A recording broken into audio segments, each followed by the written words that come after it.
Good evening and happy Lodi once again. Welcome all the esteemed delegates and panelists. As we all know, there's a lot of misinformation, as ma'am said, about this new so-called new virus, human metapneumovirus. A lot of media reports are there that there's a big surge in China. India's on alert. There are guidelines from the government also. There are reports that first case has been found there in Bengaluru, second case in Gujarat, then in Chennai. So we just wanted to clear the air and have a comprehensive view from esteemed panelists. So I welcome the esteemed panelist, Dr. Professor Anurag Agrawal, Professor of Pediatrics at Manadhat Medical College. He is a past president of IAP Delhi, past EB member of CIAP, a reviewer of so many journals including Indian Pediatrics, and now Dr. Vineet Sehgal. He is a consultant pediatrician and associate director of Max Shalimar Bagh and is a well-known marathoner. And third is Dr. Maninder Dhaliwal, senior consultant PICU and pediatric pulmonology at Amrita Institute of Medical Sciences and Research Center. And he's a award-winning, our secretary of IAP West just came back from Fedicon winning the award. So let us start from you only, sir. First, tell us about this virus, human metapneumovirus (HMPV), which is creating so much of anxiety in everyone. Is this really a new virus? So, thank you, Puneet. Before we go, I'd like a disclaimer. First of all, I'm not an expert in human metapneumovirus. 2 or 3 years back, we had seen 4 cases in my previous hospital. And at that time, I had ignored the report because it came in a PCR test, and I gave importance to the other virus which were there in the report, and all the patients did well. So with that disclaimer, and second, my knowledge is from PubMed and not from AI. Though I checked from AI, there were a lot of misinformation in ChatGPT. So the knowledge from PubMed about this metapneumovirus, this virus per se, is a RNA virus, which before 2016 was in the Paramyxoviridae family. Now, this was a RNA family, but after 2016, this RSV and human metapneumovirus shifted into Pneumoviridae family. There's a separate family. Now the taxonomy has changed. The importance of this taxonomy is because the other group, the paramixture is measles and other things, whereas this one is mostly RSV and the sister that is human metapneumovirus. And when it was discovered way back in 2001 in Netherlands, again, it was a surprise discovery because they were studying for RSV. And when they are studying for RSV samples, they found out that some children had a different virus, not exactly RSV, when they did the PCR testing and they got hold of this human metapneumovirus. And again, a fun fact that way back in 1958, they did a reverse RT-PCR testing from the serology and they got these viruses way back in 1958 also. So it's not a new virus. It's been there for long. It's just that we know about the virus now. Right. So it is definitely not a new virus. A 70-year-old sample also shows serology. Finally named in 2001 in Netherlands. So why there's so much of news, Dr. Vineet Sehgal? Why they are saying it's a new virus and we got a first case in Bengaluru and now only 13 cases in India. So why? What do you think is the reason for so much of media frenzy currently?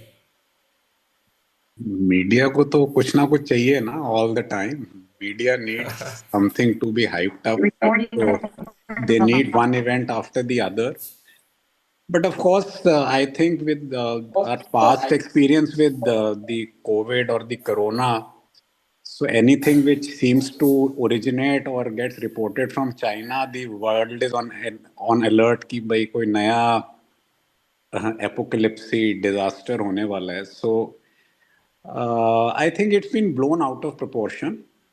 When you actually now go through what the WHO's position paper, so to say, is at the moment, it says that it's not just in China. In most of the northern hemisphere, you are seeing a spike of the seasonal flus, which happens every year. And it's not just the human metapneumovirus, even the influenza, para-influenza, and RSV to some extent is spiking, especially in the northern hemisphere related to the winter season. So it's just that the other viruses are known, as in they've been in the public domain or public knowledge for long, be it para-influenza, influenza, swine flu. So they do not catch the fancy human metapneumovirus is probably a new name, and that is why it's been blown out of proportion. And as Maninder has already alluded to, uh, uh, when it was first discovered in 2001, then they did testing on the samples that they had preserved from earlier. And in 2001, they said that the virus has probably been circulating in humans for almost 50 years. So it's been about 70 years, as you just mentioned. So I think it's more of a media hype, media frenzy, and it's something which has been there. And again, if I was to give my two bits, it's very similar to what Maninder mentioned. A few years back at Max, also, we were routinely sending biofire of nasopharyngeal aspirates for all our acute LRI patients who were admitted in the ICU, just as a sort of a pilot study to see what was the causative organism. And we too found human metapneumovirus in about 2 or 3 patients. And again, because it was a mixed isolate, we also, it came, you co-isolated it with either influenza or para-influenza. So we also focused on the influenza or the para-influenza oblique RSV rather than human metapneumovirus. थोड़ा सा उसके बारे में पढ़ा and then said अच्छा ये तो normal सी चीज़ है and we ignored it altogether. So it's been there even in our Indian setup. Why first case, second case? Because we don't test as much. And once you don't test, and the test for human metapneumovirus is doing a biofire or a RT-PCR, which is not easily available and not easily affordable also. So that's the only reason why it's coming up as first case discovered or second case discovered. But I'm sure there are many more cases in the community and have been there for plenty of years. Right, sir. So it has been hyped so much that even the government guidelines are also coming up. Different state governments, central government also issued a pressure set of guidelines. So they seem to inform everyone that we are on alert. So Dr. Anurag sir, are you also getting cases? Are you testing? What is the status? India's status, Delhi's status? Sir, you are not audible. Please unmute. Please unmute, sir. Yeah. Am I audible now? Yes, sir. Yeah. So as Dr. Maninder and Dr. Vineet said that this is not a new virus. See, we have to understand the concept of One Health. What it simply says that viruses can jump from animals to humans. And this is what we expect happened with the COVID virus also. And the metapneumovirus, again, there are two varieties. One is human metapneumovirus, another is avian metapneumovirus.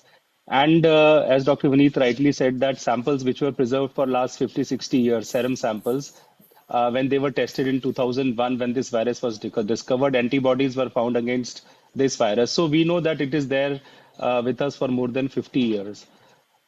But again, the problem that we have to understand is that can this virus lead to epidemics? Is this virus such a big problem that we have to be very careful about it?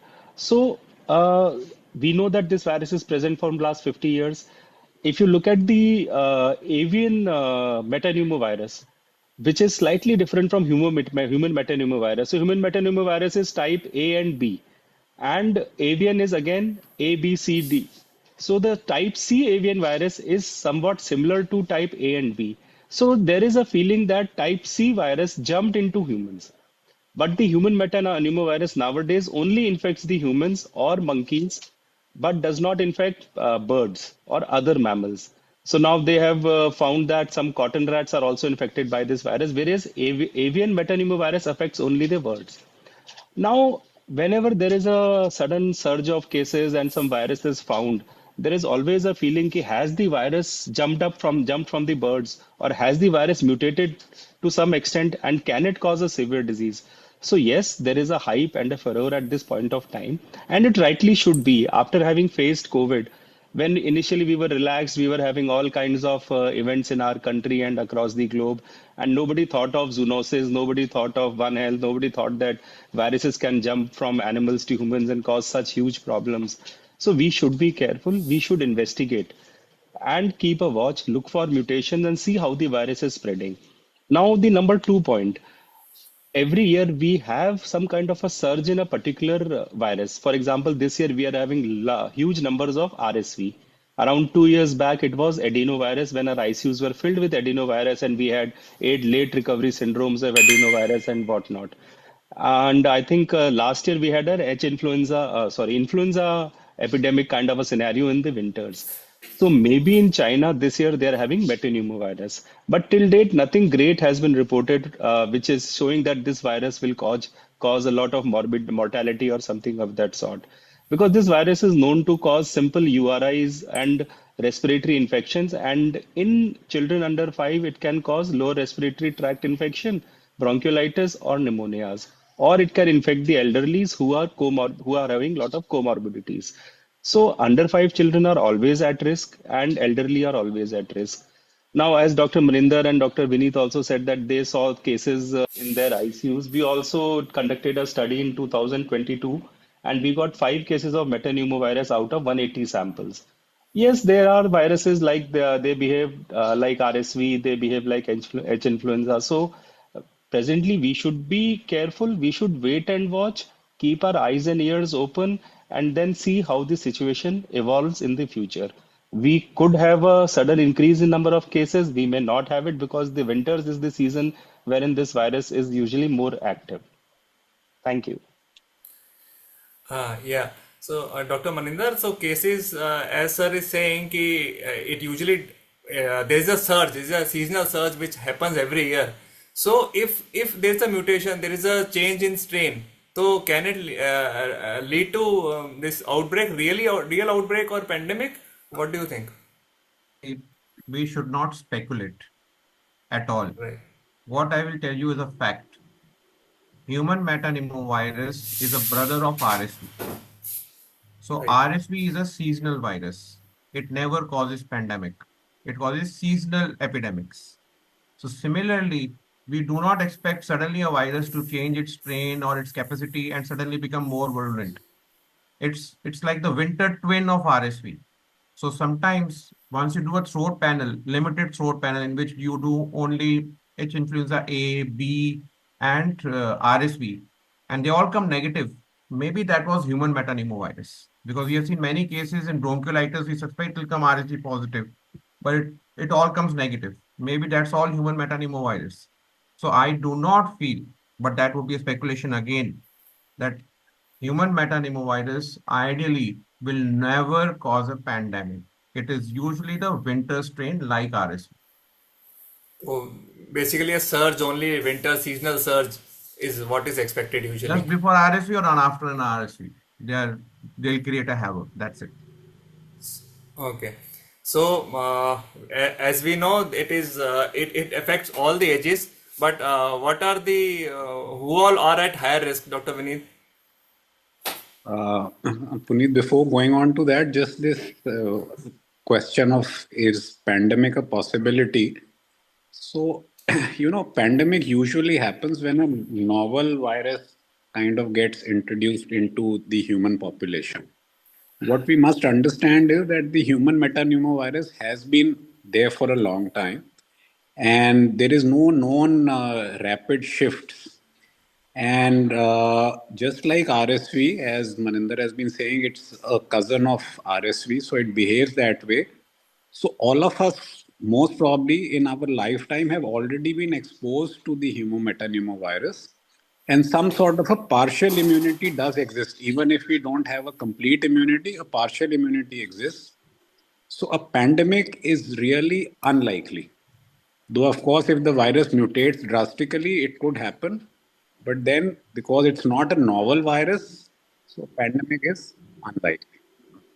That's my take on that. But then again, as we've already been saying, this all our knowledge is more from the internet or the PubMed or from the scientific journals rather than our own experience, so to say. And as far as the at-risk population goes, obviously, children less than 5 years are the most at risk because they are usually the ones who are getting exposed to the human metapneumovirus for the first time and have no pre-existing immune memory or immune response to the virus. The other groups, as Dr. Anurag has already mentioned, are the immunocompromised patients and the elderly above 65 years of age. So, no surprises as to that. That are anyway are high risk groups for any sort of infection.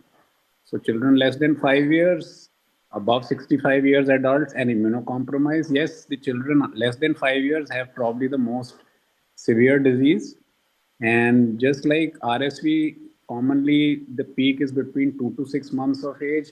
For human metapneumovirus, the peak is between 6 to 12 months of age children. That's Right, it. sir. So, as is being said, it is very closely related to RSV, usually causes wheezing and all. But can you explain the whole clinical spectrum, sir, Dr. Anurag Agrawal? Yeah, so this is a virus which causes respiratory signs and symptoms. So, like all other viruses like RSV or H influenza, or if you have not, if people have not heard about it, there is another virus, Boca virus. So, maybe one day you'll have a sudden report Boca virus, and people will say, "Hey, what is this? Something different coming up." So, these are all found to be causing upper respiratory and lower respiratory infections. Their simple signs and symptoms are fever, cough, cold, coryza, pain in throat, and then maybe some features of bronchiolitis or some features of viral pneumonia. So clinically, you cannot differentiate between the viruses, which virus is the one which has caused the infection on the basis of signs and symptoms.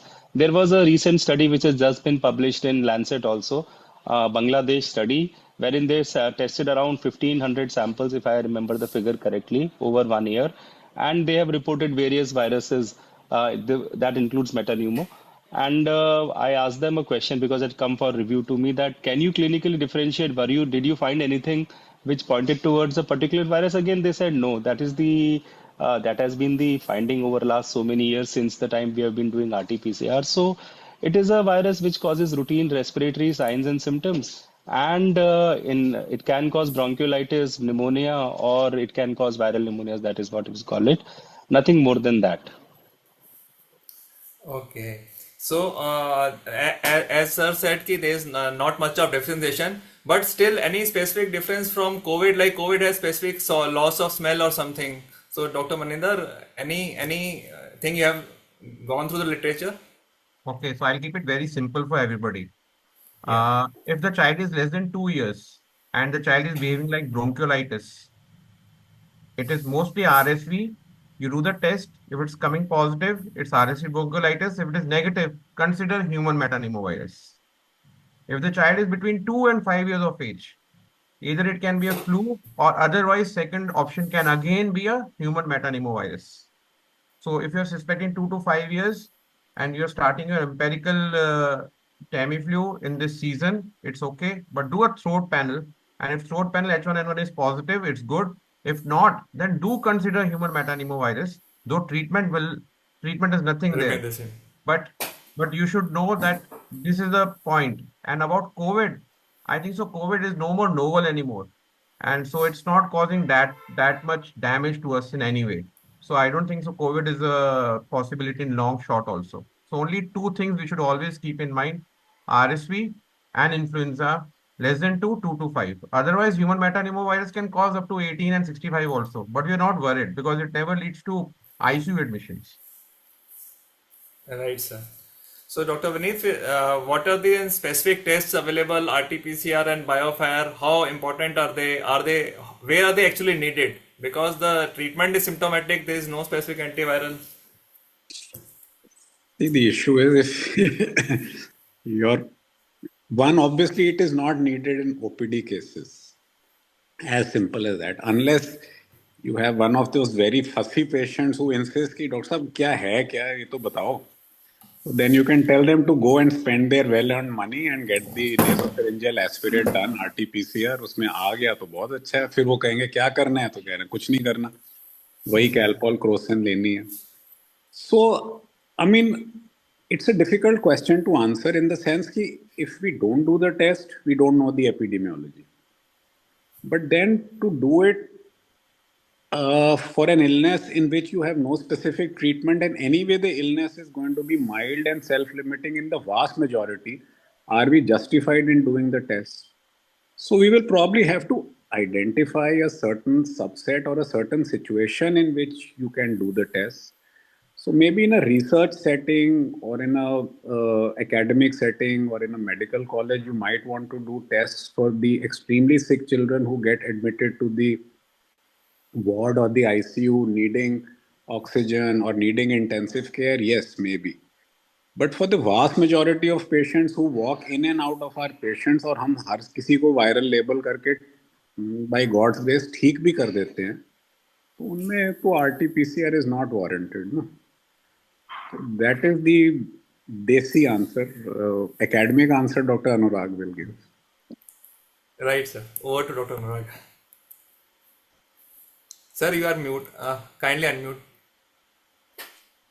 I muted so that disturbance does not go from my chamber. So I think Dr. Vineet is very right that you don't need to do RT-PCRs routinely. In fact, we discourage this. Yes, we do random RT-PCRs in our admitted patients just to see what is going on, like a seroprevalence kind of a study it is more. Because the treatment does not vary. Treatment remains the same. It is symptomatic treatment. Therefore, yes, in the sicker ones, you want to do RT-PCR to find out if they are influenza, so that you can give oseltamivir or something. And by chance, you pick up here, it is metapneumovirus, because the panel which we do has metapneumovirus also. So testing for metapneumo specifically does not make sense. In the sicker ones, we do RT-PCR because flu has some kind of a treatment, specific Right. treatment. Right. One point with no disregard to any pediatrician, but I think so in the coming season, some people might be doing it that they'll get the test and oh, it's great. Oh, I got a test, you won't matter anymore. It's like the Bangalore people. So I think so. This is what is causing the fever actually. This is going to happen. Sometimes sometimes as he's saying Boca virus may come, some virus will come, because these are not being heard by common people, and this leads to the this Correct. furor I and agree. So I agree that we yes. should not be So, doing unnecessary testing. yeah, no need of unnecessary testing. And we now get off and on COVID cases positive here and there, but they are all now mild because we have all been exposed to it. Similarly, metapneumovirus, and there is no other special treatment available for it. So there is no sense in worrying about it at this point of time. Just keep your eyes and ears open for that. We people and various government bodies are doing some kind of sero surveillance. So it is not expected to cause any pandemic or something. It is not a novel virus. This virus has been present for, we know, at least 50 years, and it is expected 200 years ago it jumped from maybe birds to humans. And so we are all are exposed to it. And but we have to understand that every year 2 to 5 viruses jump from animals to humans, that is wildlife to humans, and we do not know what shall be happening in the future, but presently everything is perfectly all right and nothing to panic about. Surveillance is important. Yes, that is what For I'm saying. clinical testing not required, some surveillance is important. Yes, keep your eyes and ears Epidemiology. open. Keep looking at what is happening, because that is the way epidemics occur. COVID is a recent example. 10 years ago, we had SARS, if you remember, avian influenza, which had jumped. Then we have had numerous Ebola, Zika. So all these things, they come from the animal kingdom to the human Animals. kingdom because of multiple reasons, because of close contact with animals, because of so much of inbreeding, which is breeding of animals is taking place in close confines. Humans are in contact with them, so viruses can jump. But this is not the situation presently with human metapneumovirus. But surveillance to be done by government, right? Yes, government ICMR. only. Who Yeah. else? Who else? Government does it, and we keep sending samples. They keep a watch. We keep a watch. That is it. Yes. So the treatment is also symptomatic. There is no specific treatment, but like in some cases it becomes severe. Oxygen support is required. in again coming to comparison with COVID, because everywhere the comparison comes with COVID these days. In COVID, in severe cases, like there was role of corticosteroids and all. So is there any role in severe cases of this virus, Dr. Maninder? So, ऐसा so कुछ है? I'll be very clear again. So this is a twin brother of RSV. In RSV, there is no role of steroids whatsoever at all. So it has no correlation with COVID-19. It is a twin brother of RSV. Even the pathophysiology, everything mimics. So we don't expect to use steroids in such patients. But if pushed against the wall, rarely in refractory hypoxemia, ARDS, you might consider steroids, but that is for ARDS purpose. That is not for OPD, ICU, routine ICU or ward patients. I'm talking So this about message IV should steroids. this message should go very clear to everyone. No role of corticosteroids in any case, either mild, severe, even ICU cases, except in, as sir is saying, ARDS. Steroids have no role. This should be very clear. So But but but overall, but but if a yeah, patient has an asthma Yeah, and yeah. I has a wanted to human add it. that is metapneumovirus, then you treat the asthma with a So steroid. the But that, most I'm not common saying that trigger, don't use it yeah. at all. I'm just saying it if there's a comorbidity attached to it, and that is the asthma or allergy, you have yeah, to for use this virus per se, there is no role of no role. No corticosteroids. role. So And overall, एक minute Puneet, and no yeah, unnecessary oseltamivir also, because nowadays I at least come across lot of prescriptions जिनमें फ्लूवीर, Tamiflu लिखा हुआ होता है. I don't know. Maybe now people have got bored of azithromycin, so now they want to write oseltamivir. So again, oseltamivir should be reserved only if you actually isolate influenza virus, especially H1N1. उसी में use करना चाहिए. So ये नहीं होना चाहिए कि अब कुछ तो करना है क्योंकि ह्यूमन मेटान्यूमो वायरस होगा या मनिंदर ने कहा वो नहीं होगा तो इन्फ्लुएंजा होगा तो टैमीफ्लू दे दो. Oseltamivir they Oseltamivir. actually उसमें भी ओपीडी केसेस में बोलते हैं नहीं करना है, बिकॉज सेल्फ लिमिटिंग होता है. ओनली इन टाइप बी और सी जहां जाता है, जहां हाई रिस्क फैक्टर्स हैं, वहीं पे ज्यादा रहता है. so it is a totally different line of discussion. So we had our module on influenza also, including One Health. So therein we had a huge discussion, and people from South said ki they get guidelines to give oseltamivir. I think we are moving away from the topic, so let us limit ourselves to this. But yes, on OPD prescriptions in Delhi, in North India, presently no need to write oseltamivir at least. Right. So what is the bottom line now? Any threat, hype, caution? One by one, all panelists, doctor. Caution to should be there. I think Anurag has very rightly put it that we should be cautious and one shouldn't be very complacent. Dismissive, totally dismissive नहीं Yeah, होना चाहिए. one shouldn't be complacent because you never know. Viruses and bacteria have been on this planet way before humans, and they are much smarter than we are. Though we consider ourselves the smartest possible people, but viruses and microbes have been there longer, and they are smarter than us. They have a much better survival sense than we do. So things can, change, but as of now, it's more of a hype, less of a threat. Right. Dr. Anurag sir.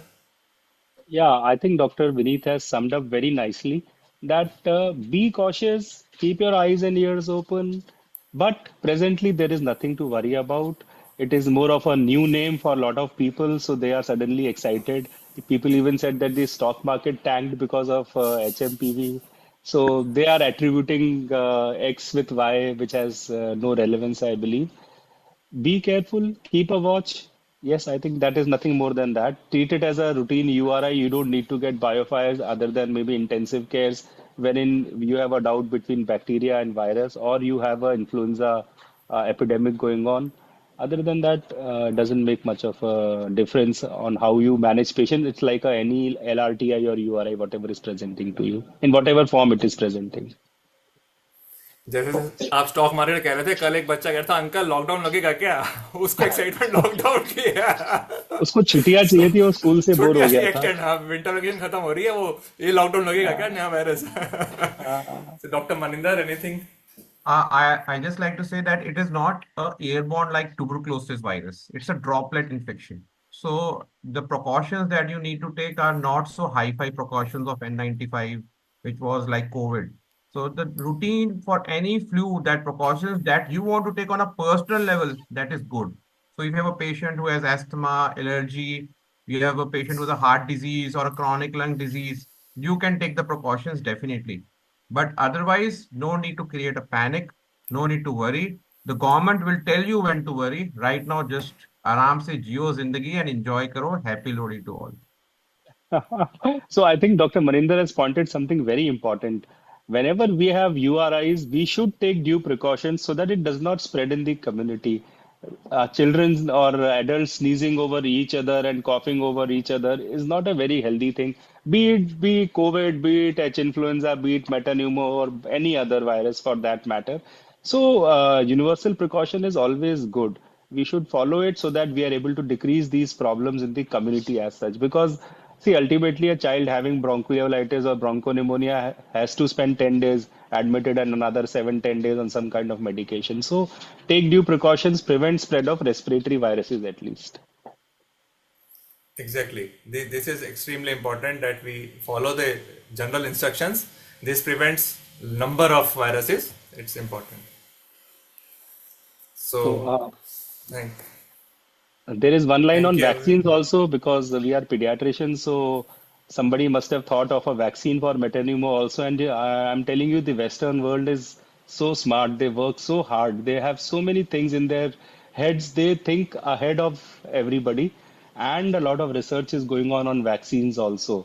So they started off with the standard technique of pasture technique, that is isolate, inactivate, and inject. So they found the virus. The virus is difficult to grow on culture, but they were able to grow it. They tried that technique, but they were not successful. Then they tried the live attenuated vaccine, not successful. Then they tried the recombinant vaccine for metapneumovirus. Some success was there. Then there was a problem of antibodies developing against this virus, but causing a severe infection in case of exposure to metapneumovirus. Then they have tried reverse vaccinology, wherein they are preparing the genome of the virus. From the genome, they are identifying various antigens, and from those antigens, they are identifying which antibodies are developing and are they protective. So a lot of vaccines are in the pipeline. Animal studies are going on basically. So they have identified some animals wherein this virus can grow for these studies, like the cotton mouse and the green monkey and all that. So yes, data is there, studies are going on, and but presently there is no vaccine in the pipeline as such for this virus. No phase 1 study has been conducted, but animal models testing is going on, and that goes on for years before something concrete comes up. So presently no vaccine as such, but So yes, let us see. it is a cousin of RSV. RSV, there is a role of some monoclonal antibodies also in prevention in extremely premature and all. So any role here in metapneumovirus, sir? Specifically, no monoclonal antibody has been developed against this virus. So monoclonal antibody means that antibody which binds to that particular virus. You'll have to develop an antibody against this. I could not find any literature on monoclonal antibody specifically for this. Yes, there were some trials on using IVIG, which contains a bunch of antibodies for HMPV. But again, there is no proper trial being done. Similarly, ribavirin was mentioned somewhere that it could be used. Again, no trial, so we are not recommending it. Neither are we using it. But yes, see, studies go on. From then, finally, some data comes up. But presently, there is nothing of that sort available for against this virus. Sir, in severe cases of bronchiolitis in RSV, are we using monoclonal antibodies? Is there any data that we have used it in RSV proven and not responding to the symptomatic treatment? So nirsevimab and pavlizumab have been made available. Pavlizumab is available in India, but they are being given before the onset of RSV season or at the onset of RSV season. Nirsevimab is not available in India. It is available in America, wherein it is being given to all children now. Earlier, it was for preterms and those with comorbidities. By next year, we should have it in India because not available because the manufacturer could not produce enough doses for supplying across the globe. But we are going to have a vaccine, that is the RSV vaccine, for the newborn period. And trials have started across the globe. Phase 3 starting in India. We are one of the sites. Let us hope this vaccine comes up in another 2 or 3 years for our country. Now, during acute infection, I have not read if there is anything to be given. Dr. Maninder, have you used pavlizumab in acute RSV infection? I don't remember. Prophylactically, yes, but during infection, I don't remember. Prophylactic. So Prophylactic, yes, that is there. when pushed against a corner, then in ICUs, various experimental therapies are being done, like they will give ribavirin oral also. And pembrolizumab was given, though it doesn't change the outcome. Even steroids are given, IVIG is given, but that is only for refractory cases in ICU, nothing for ward patients at all. So, So I like if remember we have when, contacts of RSV patients, if direct contacts of Suppose RSV there patients, is a have we congenital used? heart disease patient whose Okay. brother got a RSV, then in those patients definitely it has a role, but otherwise it doesn't require. so That's we my take. use Dr. Vinny and ribavirin. Dr. Anurag, it's up to you. Yeah, we used ribavirin as postgraduates 25 years ago. There was an aerosolized solution available, but then it was withdrawn because it didn't change the course of illness. And I don't think any aerosolized ribavirin is available. It was available for nebulization, like we have salbutamol. Nowadays, Okay. it is not available. So till date, nothing proven other than simple symptomatic treatment, nothing more than that. So, what is the cost of pavlizumab? We are not going to use it, but I just wanted to know from my own knowledge. I think Dr. Maninder will tell you the cost. हमारी तो government supply में कभी कभार Sir, था because we beach are में in एक the आध बार government था supply, but we are not using. But हाँ Dr. Vinny, 12,000 के आसपास है या कितना है वो? I have no idea, No, frankly, it's because I've never. expensive because we gave it for one patient and the patient died ultimately. But we gave it as a rescue last step measures, but expensive. well, it I read its use is only for prophylaxis. All preterm babies are being given. Agreed. Very much I, agreed. I I understand, sir, that you can last ditch effort. You can give it a try. कि शायद so, कुछ हो जाए. so right at the starting only, when we are getting a bioprofile done or a throat panel done and we get an RSV and we are anticipating, should we do it prophylactically? Is it advisable? No. No. Presently, no. Okay. Okay, sir. Thank you, sir. Okay, Dr. Samarjit. Thank you. If there's any other, Just a recent paper has come in 2024, and it's not recent though, it's 25. But it says that Iranian study that says that their this thing, they found 2.8% this virus. So it is nothing new, and it is very absolutely rightly said by everyone. I wanted to call Dr. NP Singh. He was writing so many times. So if he is there, kindly unmute yourself and give your comments. Dr. Dr. NP NP Singh, sir.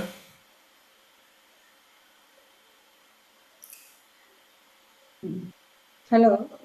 He has left the Dr. NP Singh, sir. Unmute yourself, sir. No, probably he left. Okay. Gagan And Dr. Gagan has responded with the cost of pembrolizumab. It is 1.96 lakhs he has mentioned for 100 milligram. Dr. Gagan has message. Dr. NP Singh. Yeah, it is costly. It is costly. So as per the pediatric age group, maybe their dose is titratable or a smaller vial available. Okay. So Dr. NP Singh said that he is on the hospital this thing and he cannot join with the audio video. So okay, fine. So Dr. Gagan, tell us more if you know and if you want to add up. I think it is a fantastic presentation. Plus, most of the doubts have been quelled. And the take-home messages should be that we should avoid antibiotics at all cost until there is a secondary infection associated. And then at the same time, we should not be taking it very lightly also, because as Dr. Vineet said, the mutations do keep happen. So we have to be on little alert, and to counsel the patient is the right thing. Just it's a normal seasonal thing. It happens. It's just the fancy diagnoses are coming every year. So I think all of us will opine and on a common platform only. That's what my take is. Okay, thank you so much, Dr. Gagan. And I would like to ask from Dr. Rashmi Grover, Ribdaman, Rashmi Gandhi, if they want to comment anything. Radhika. I think Hello. Suddenly the video calls have increased in the OPD practice. That shows that the parents are worried, but they are not worried going to the malls and celebrating festivals. I think this is only thing we should discourage, as Dr. Gagan said, the use of antibiotics and only paracetamol, warm liquids, rest. And we should counsel again and again that it's not a new virus. It has been there and it will be there. Actually, they have been coming now and again asking whether they should use the masks in school or not, whether they should come back to the social distancing norms or not. So what advice should we give? That same, that it should continue, like we should not use the mask. So If you are no. suffering If from any suppose illness, then you need if not there's a go. patient, if there's a patient who is a chronic patient, like a diabetic patient, a patient who has some allergy, asthma, long time going, so there's no harm in wearing a mask for a personal protection. That's for Okay. personal protection. That is my take. I And totally masks are agree. recommended only in older children, not in younger children. That is No, I also. totally agree with Dr. Maninder. I tell my patients when they are coughing and sneezing, why don't you wear a mask when you come to the OPD? Why do you want to spread infection to everybody around you? So, if you have a URI or a LRI, LRI to will be at home or in the hospital. If you have a URI, you should wear a mask so that you don't spread infection to others. What is wrong with that? You should learn coughing etiquettes, which were taught during COVID time. Your child should be at home when he's sick. Why send him to school so that he infects the whole class? Because Sure. one coughing episode and you spread the virus 4 to 6 feet. So follow these simple etiquettes and maybe the spread of virus will be less. So that is what I always say. Dr. So, Anurag, sorry I'm Ah, interrupting. Should every First of all, child I'd should like be? to thank you Hello? for. Hello, am I I audible? just, I, Yeah, okay. Dr. Gagan. Sorry, Dr. Smita, you carry on. I'll just comment. I was not talking actually. Somebody else Okay. was talking. I was there, Dr. Rashmi Grover. Okay, Rashmi, tell Yes, me. ma'am. Tell I us. wanted to ask one thing that a child who is less than 6 months old and presenting with the symptoms of URI, should every child get a RT-PCR done for the same cause? Definitely not. no.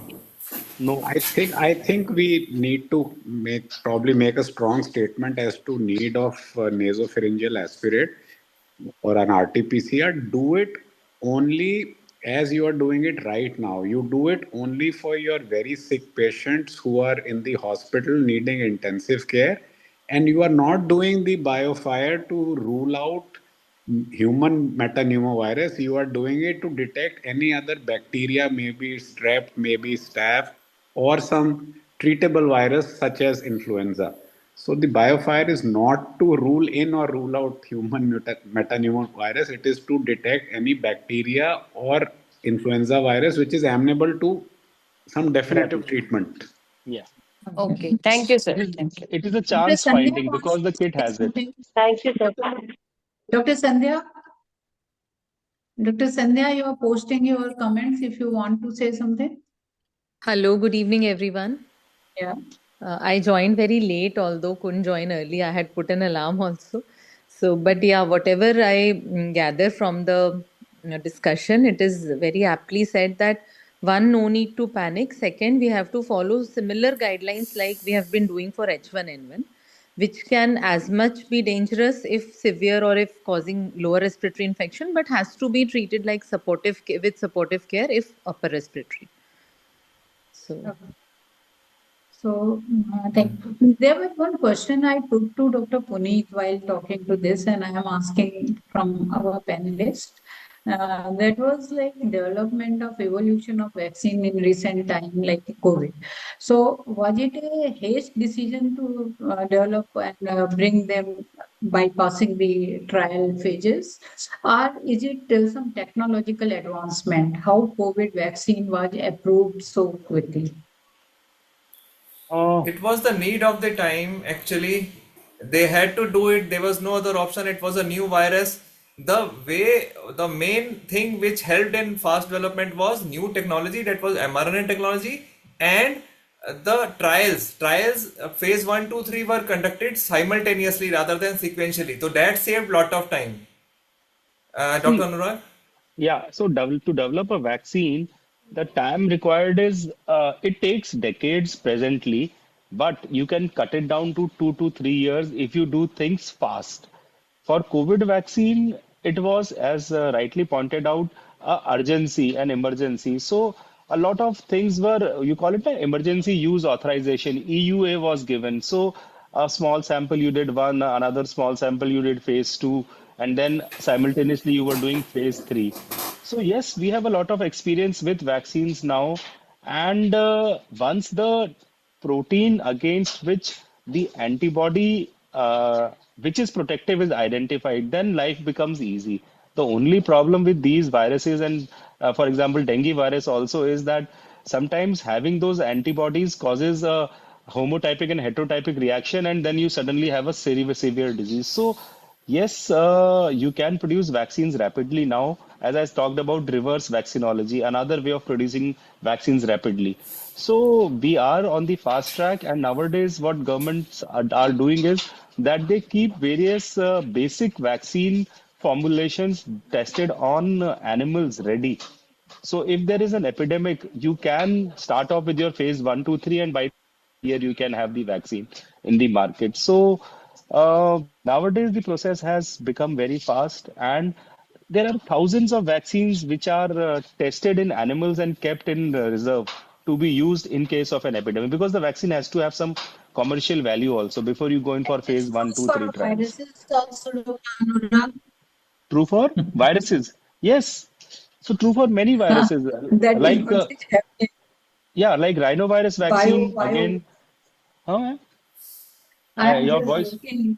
That is true for viruses also. People are keeping viruses also in the So that is, you know what you call it, bioterrorism. So bioterrorism again is another lab. problem, which in the animal viruses are mutated to infect the humans. Yes, that is what is bioterrorism. So there was a political commitment, also financial commitment. It was such a situation that everything was possible at that time. It will not be possible every time for every virus, but that was Yeah, the situation where funds were also there. Everyone was ready to fund the vaccine, also taking the risk, and political also there was a commitment from all commitment. sides. Yeah. So everything put together could help it. It will not be possible that you next develop next vaccine in that way only. It's Hmm. not that.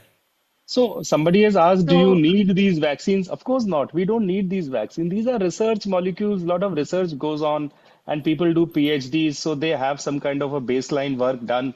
And if you have a problem, yes, you can develop it. If it is not there, then simply it's lying there. Why it is required? Sometimes, as we were saying, there's a big mutation or something occurs. There is jump from type C or type D type from the birds. Avian, Then in yeah, that case it to will be the required. human. So for that studies are required, and it is going to take decades. So that is why they are thinking ahead of time, and they are developing So worldwide. Otherwise, as of now, it is not required. that is the concept of One Health, that you have to keep yourself ready for such things. As I said, 3 to 5 viruses jump from animals to humans every year. So you have to keep prepared, be ready, and you have one severe epidemic or endemic in 100 years. In 1919, you had the flu, and in 2019, you had COVID. So yes, viruses keep jumping, and maybe you have an epidemic every 50 to 100 years. So we do not know when the next epidemic will occur. What shall that be? But for that, we cannot stop living our lives. We keep on our lives as we are living.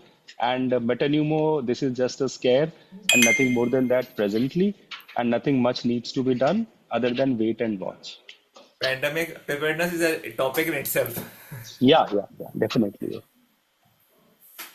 So I want to, contribute one more information that the Dr. Puneet is our editor, and we invite the people who are interested in taking part of in these kind of discussion, which we will be doing twice or thrice a month or maybe weekly. So we are planning for that. So please keep on approaching us, our IAP West Delhi members. Keep on approaching us and let us know if you are interested in any kind of discussion. Maybe we can choose your topic. Maybe you can be our panelist and the speaker. So that we are offering you. Dr. Samarji, what do you want to say? Good afternoon, everyone. I would like to extend my heartfelt gratitude to Dr. Smita Mitra, our president for 25. for her valuable guidance and encouragement. Thank you, Dr. Anurag, Professor Dr. Anurag Agrawal, Dr. Vineet Saigal, and Dr. Maninder for their curative information and interactive session and extending their pool of knowledge. Last but not least, thank you all our senior colleagues and seniors and colleagues for sparing their precious time to make such meeting happen and beautifully happen. Looking So forward for meeting you. everybody, Thanks, Yeah. Dr. Puneet. Thank you, ma'am. Dr. Puneet, thank It you. was May your everybody should come in with this and take a picture, Radhika. Last picture. Put it in a this meeting form. If possible, everybody can switch on switch the on the cameras, videos. please. What? Switch on videos, please. Everyone. Video. Yeah, everybody should Karthik, Especially switch on Gagan. video. please switch on your Gagan. cameras. Gagan. Dr. Sandhya, open. Dr. Puneet, आप photo ले लोगे? Doctor NP तो खोल नहीं सकते अपना। जी ma'am मैं ले रहा हूँ। आगे आगे बॉस। वन हेल्थ पढ़ाने के लिए बहुत बहुत शुक्रिया पहले तो हैदराबाद में। अरे गगन, I hope you enjoyed it. It was fantastic. The way you started and the way you closed. I was mind boggled that so much hard work. Amazing, sir. Too much. Thank you, Gagan. बहुत बढ़िया. Thank you. And especially your handbook is also very, very good. अच्छा. वहां से आने के बाद हम सब रेबीज के प्री रेबीज वाले शॉट्स लगवा रहे हैं. अरे वाह. आई थिंक सर ये टॉपिक पे जो बात हुई है मेरे एक टू सेंट्स ये होंगे कि एक छोटा सा राइटअप बना के ना इसको हम आईपी वेस्ट की तरफ से सर्कुलेट कर दें, which has been like co-authored by you and Dr. Sehgal and Mandy and moderated by Puneet, so that just take home points बन जाए इससे, और हर सेशन का हम एक टेक होम पॉइंट्स बना लें. Gagan, again, I would request you on this matter, because we are actually doing a lot of things on a website level. So we will be put a lot of things website. We are going through the YouTube channel, and all these whatever we are doing, Rohit has accepted this thing, and we are going to put everything will be online. Nothing Excellent, is ma'am. Excellent. That is very good. That last, Dr. Puneet, you have to say 5-7 points, whatever you want to say, in a written form. So you have a kind of pre-made slides that you can show, right? Okay. Definitely. Thank you, Dr. Puneet. Thank you so much. I think. Thank you everyone. Thank you everyone. It was a great meeting. Thank you. Thank you, ma'am. Thank you, everyone. Thank you, Mr. Rohit. Bye. Happy Lodi to everybody. And Happy Lodi to everyone. Bye. And Makar Sankranti tomorrow. Makar Sankranti. Yeah, It's a I wanted to fear-free fly way. kites. Had I been in Jaipur, I would be flying kites. You can do it anywhere. Because of you people, it's a fear-free loading, because we are little relaxed about the virus. Yeah. Bye. True, ma'am. Thank you. Thank you so much. Thank you. Okay, Thank all you. the best. Take care, Rohit guys. also. Bye. Bye. Dr. Radhika, thank you so much. You have Thank done you, everything on Radhika. time, and it was a wonderful presentation. Dr. Radhika is a Thank you. multitasker. नहीं She definitely is. अभी मेरी बेटी की शादी Besides होने वाली है excellent, ना. Great going, Dr. Radhika. नहीं actually excellent dance also and excellent making everybody dance also. मैं एक्चुअली अभी नहीं, वो तो मनिंदर डॉक्टर मनिंदर ने वो कराया. डायरेक्टर निकल गए. अभी तो मैं सबको यही बोल रही हूँ कि मेरी बेटी की शादी होने वाली है 17 तारीख को, इंस्टॉलेशन सेरेमनी है. Please everyone has to come. आएंगे, क्यों नहीं आएंगे, बिल्कुल. Thank you so much. Okay, God bless. Take care. Okay, bye. Okay, bye bye. Bye. Bye. Thank you so much. Thank you. Okay, bye, bye. Bye, everyone. Bye. Yeah.